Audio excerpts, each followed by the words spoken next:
Seguimos en BTV Noticias y es momento de abrir la ventana al mundo. Muy bien, muchas gracias. Muy bien, lo vamos a hacer con lo que decíamos en el comienzo del noticiero. Aumenta la tensión aquí en la región luego de lo que fueron las declaraciones del presidente de Estados Unidos, Nicolás Maduro, para con Venezuela. Dijo que entrará muy pronto al país. La tensión entre Estados Unidos y Venezuela aumenta minuto a minuto. Este martes el presidente estadounidense Donald Trump dijo que pronto comenzará a atacar objetivos dentro de Venezuela, lo que representaría una escalada en la ofensiva de su gobierno contra presuntos traficantes de drogas. Vamos a empezar a hacer esos ataques en tierra también, dijo Trump durante una reunión del gabinete, lo que marcaría una escalada respecto a una campaña que se ha enfocado en atacar presuntas narcolanchas que transportan drogas a Estados Unidos a través del Mar Caribe. Trump fue terminante en su advertencia a Venezuela. Empezaremos con los ataques por tierra. Acabaremos con esos hijos de perra. El mandatario reiteró que muy pronto lanzará las operaciones contra grupos narcos en Venezuela. En tierra es mucho más fácil. Conocemos las rutas que toman. Lo sabemos todo sobre ellos. Sabemos dónde viven los malos y vamos a empezar con esto también muy pronto, dijo Trump en el gabinete en la Casa Blanca. Advirtió que cualquier país que trafique drogas hacia Estados Unidos está sujeto a ataques. Al ser preguntado sobre Colombia y la cocaína, Trump contestó: cualquiera que lo haga y las venda en nuestro país está sujeto a ser atacado. Colombia tiene fábricas enteras de cocaína. Cualquier país que hace eso es susceptible de ser atacado, no solo Venezuela, añadió. Vamos a seguir hablando de Estados Unidos porque ese país frenó los permisos de residencia y ciudadanía para inmigrantes de 19 países. Entre ellos están Haití, Cuba y Venezuela. El gobierno de Estados Unidos asegura que se trata de una operación para combatir el narcotráfico, pero Venezuela denuncia que el objetivo es derrocar al presidente Nicolás Maduro. Cuba, en tanto, está bajo un embargo comercial norteamericano desde hace más de 6 décadas y Haití, el país más pobre de América, está sumido en una crisis humanitaria por la violencia pandillera. Según un memorando oficial divulgado este martes, la administración de Donald Trump paralizó la tramitación de tarjetas de residencia, así como los procesos de ciudadanía para las personas procedentes de un total de 19 países que ya habían estado sujetos a restricciones de viaje en junio. La medida afecta además de Cuba, Haití, Venezuela, a Afganistán, Birmania, Burundi, Chad, Eritrea, Guinea Ecuatorial, Irán, Laos, Libia, República del Congo, Sierra Leona, Somalia, Sudán, Togo, Turkmenistán y Yemen. Altos cargos norteamericanos habían indicado los últimos días que endurecerían las políticas migratorias luego de que 2 miembros de la Guardia Nacional fueran atacados a tiros cerca de la Casa Blanca en Washington. Vamos a hablar ahora de aquel avión de Malaysia Airlines que desapareció en el año 2014 con 329 personas a bordo. Bueno, se retomará la búsqueda ahora tras 11 años de esa pérdida el 30 de diciembre. La empresa estadounidense Ocean Infinity, especializada en exploración marina, estará a cargo de la búsqueda, según informó el Ministerio de Transporte de Malasia, agregando que las operaciones se llevarán a cabo durante 55 días. El 8 de marzo de 2014, el vuelo MH370 se fumó de todos los radares, unos 40 minutos después del despegue. El piloto emitió el mensaje: buenas noches, Malasia trae 7-0 a la torre de control del país de origen cuando el avión ingresó al espacio aéreo de Vietnam. Poco después, el transpondedor del avión se apagó y desde ese momento se desconoce su paradero. La búsqueda, liderada primero por Malasia y luego con la ayuda de Australia y China, escaneó vistas aéreas del Océano Índico sin éxito. Aunque entre 2015 y 2016 se hallaron restos del avión en costas africanas e islas del Índico, estos no permitieron localizar el fuselaje. Las operaciones incluyen una campaña de 2018 con la empresa Ocean, fueron suspendidas sin resultados concluyentes. Vamos a hablar ahora de estas polémicas elecciones en Honduras porque se retomó el conteo de los votos, este caótico escrutinio que se está llevando a cabo en ese país. Bueno, en esta jornada se dio a conocer que el presentador de televisión, Salvador Nasrallah, amplió su ventaja sobre el conservador Nasri Asfura, apoyado por el mandatario norteamericano Donald Trump en el caótico escrutinio de las elecciones presidenciales de Honduras. El derechista Nasrallah y Asfura se mantienen de todos modos modos en empate técnico 3 días después de los comicios, cuyo conteo de votos ha estado marcado por acusaciones de fraude y retrasos. Con el 79% de las actas escrutadas, Nasrallah, del Partido Liberal, obtiene el 40,34% de los sufragios frente a 39,57% de Asfura, del Partido Nacional, según el Consejo Nacional Electoral. Cambiamos de información. Ahora vamos a hablar de la guerra entre Rusia y Ucrania, porque Rusia afirmó en esta jornada que sus recientes éxitos militares en Ucrania refuerzan su posición en las negociaciones para poner fin al conflicto y se mostró dispuesta a proseguir las conversaciones al respecto con Estados Unidos, al igual que Kiev. El presidente ruso Vladimir Putin se reunió en Moscú con el emisario norteamericano y el yerno del dirigente estadounidense Donald Trump. Sin embargo, el encuentro no desembocó en ningún avance concreto para poner fin a la guerra de casi 4 años en Ucrania, desencadenada por una ofensiva del Kremlin en el año 2022. Estados Unidos lleva semanas intentando que ambos bandos acepten un plan elaborado por Washington para acabar con las hostilidades. El primer borrador fue enmendado tras ser criticado por ser demasiado favorable a Rusia.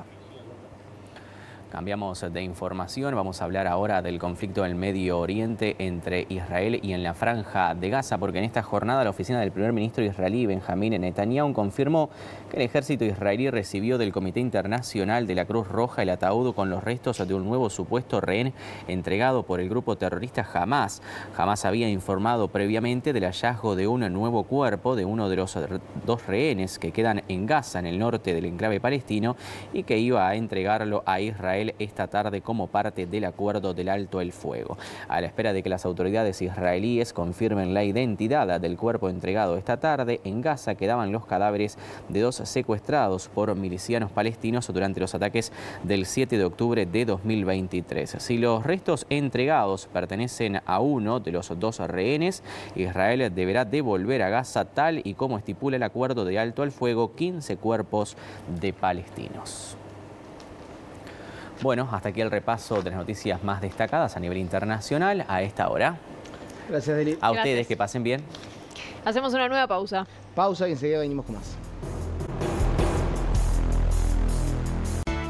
Seguimos adelante en esta edición central. Les comentamos que la justicia anuló la condena del ex intendente de Soriano, Agustín Bascú, porque la acusación fue presentada fuera de plazo. El ex jerarca había sido encontrado culpable del delito de interés público y privado. El tribunal entiende que hubo una irregularidad, que es insalvable y que se debe anular todo lo actuado desde la acusación fiscal hacia adelante, incluyendo también la sentencia condenatoria. ¿Qué irregularidad es la irregularidad? Es una presentación fuera de plazo de la acusación fiscal, por un artículo del Código de Proceso Penal, el 233 y 234, la Fiscalía tiene un plazo para presentar la acusación. Y ese plazo, la acusación fue presentada fuera de ese plazo 11 días tarde y bueno, el tribunal entendió que la consecuencia que prevé la norma para eso es una nulidad absoluta, que es insanable desde el punto de vista procesal y por lo tanto debía anularse a partir de la acusación hacia adelante todo. Esa es la irregularidad, una presentación tardía de la Fiscalía a la acusación. Para que se entienda, ¿qué implica esto, verdad? Que esto estaría ampliando, retrasando todo el proceso. ¿Ustedes como defensa van a tomar alguna medida al respecto? Bueno, sí, con respecto a trazar el proceso, sin dudas, es un retroceso importante. Implica que toda la parte de lo que es acusación, contestación de acusación y eventual sentencia de primera instancia debe darse de nuevo, en el caso que la Fiscalía decida acusar. Y es un empezar de nuevo, por lo menos esta etapa de lo que es el proceso penal.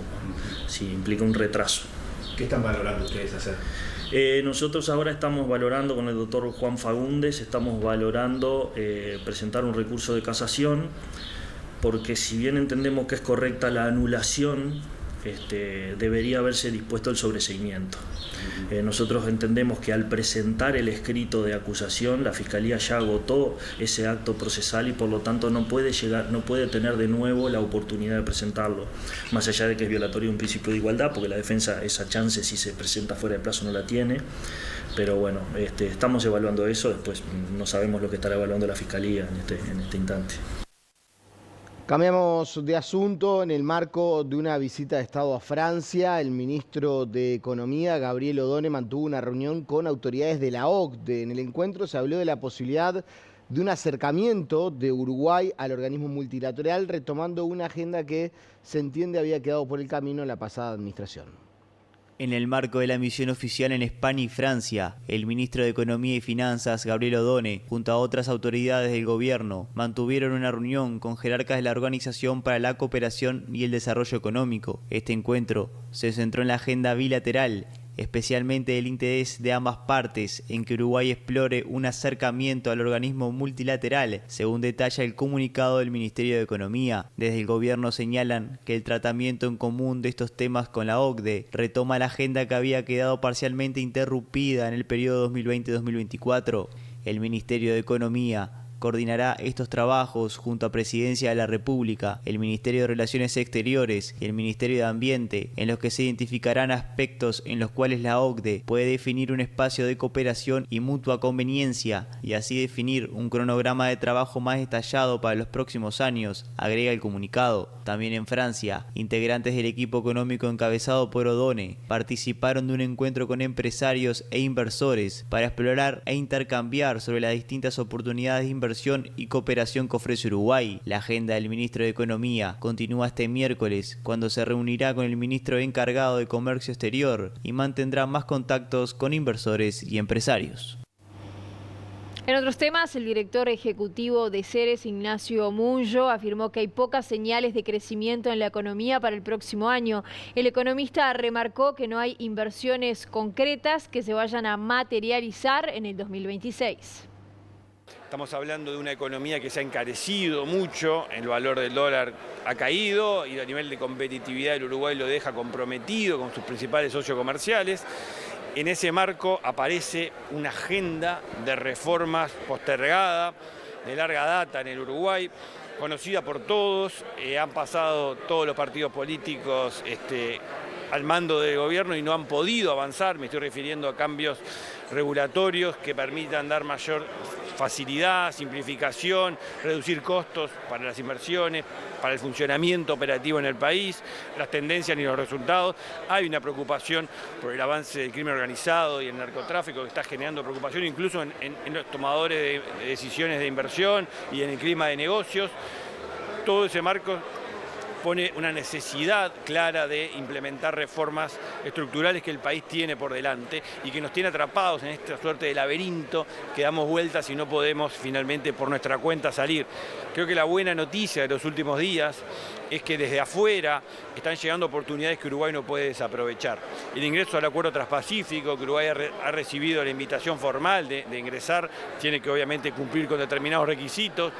La oportunidad del Acuerdo Mercosur-Unión Europea que está a punto de cerrarse en los próximos días, la gran oportunidad que nos da la OCDE de ser un país miembro pleno, ir por el proceso. Uruguay se ha acercado a lo largo de muchos años con aspectos puntuales, fundamentalmente con lo tributario, pero la agenda de la OECD o de la OCDE está mucho más relacionada con la reforma que el país necesita. El 2026 es un desafío para la economía. Nosotros vemos que se está enfriando la actividad.